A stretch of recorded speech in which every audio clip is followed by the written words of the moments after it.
Hello, you lovely people. This is me, the Bombay Chef Varun Inamdar, and welcome to Get Curried. Today's recipe is traditional, royal, slow cooked, and literally uses 5 ingredients. But trust me when I say it's the most stunning meat preparation that I have eaten in this lifetime. The name of the recipe, Junglee Maas. Let's begin.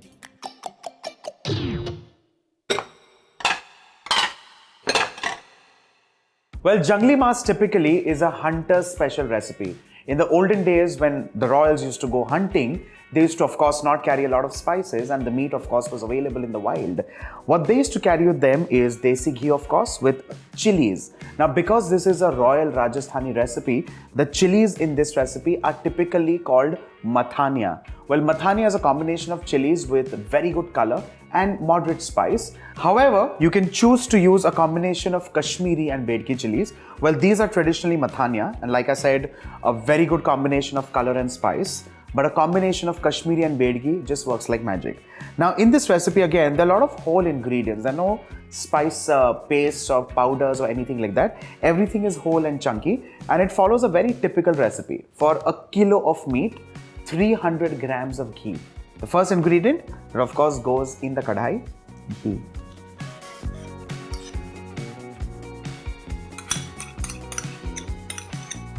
Let's turn the flame on. Now this may seem to be a lot of ghee, but trust me, there's no gravy or no curry as such in this recipe. It's almost like a roasted recipe, like almost roasted chicken, which has that beautiful combination of chili, which while getting cooked also starts getting mashed and pulped. And that's the beauty of this recipe. And that's why no paste and no powders. Remember this.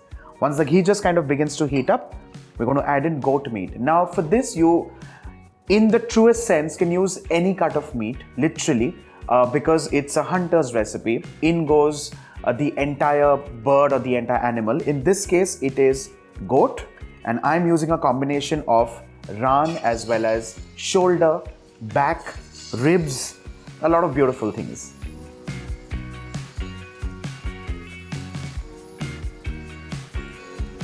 The meat in this recipe generally goes when the ghee is not at its optimum heat. It just has to kind of begin heating, and that's where the meat gets placed in.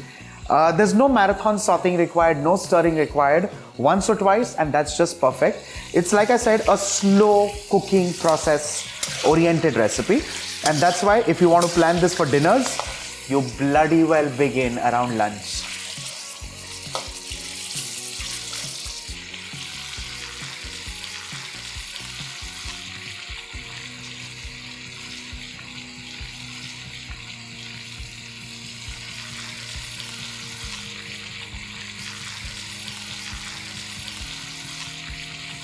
Once the meat just kind of begins to congeal and the meat starts shrinking, we add in the whole chilies.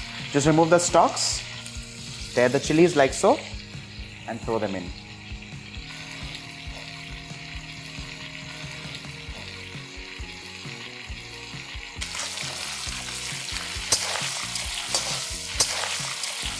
We stir this well, and at this point we start realizing that the chilies not only leach out their wonderful color, but also their beautiful aroma. At this point in time, in go cloves of garlic.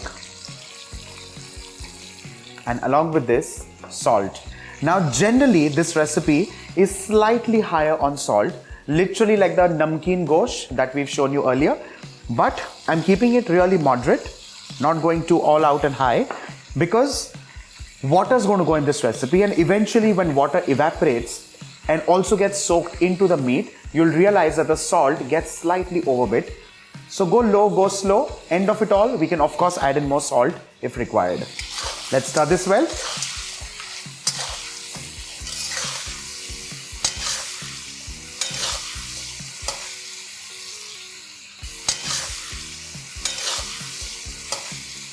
Time to add in water.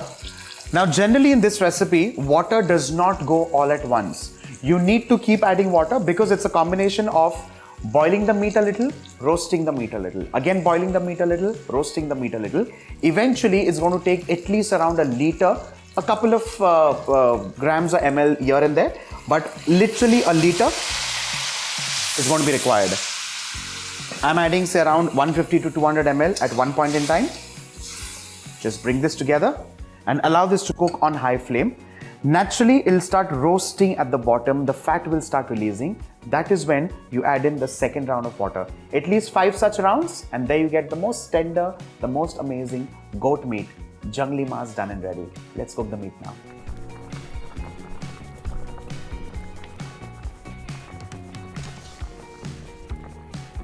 Once the meat starts roasting again, you'll realize that the water of course has evaporated and you start seeing the Desi ghee again. At this point, you add in the second round of water.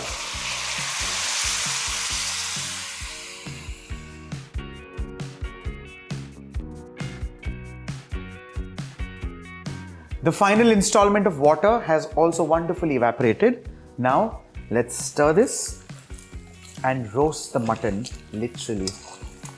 At this point in time, you will realize and notice that the chilies have literally split open and they've leached in not only the wonderful aroma in this recipe, but also their nice red color.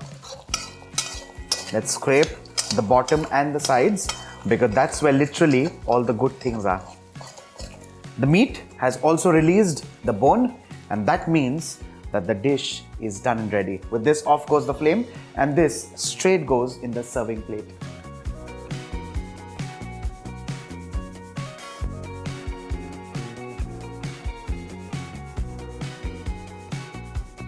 With this, our recipe for Junglee Maas is done and ready. Literally, it's a combination of patience and the magic of very few ingredients. Well, if at all you're running out of patience, pressure cook this and consider I have never told you this. Bye for now.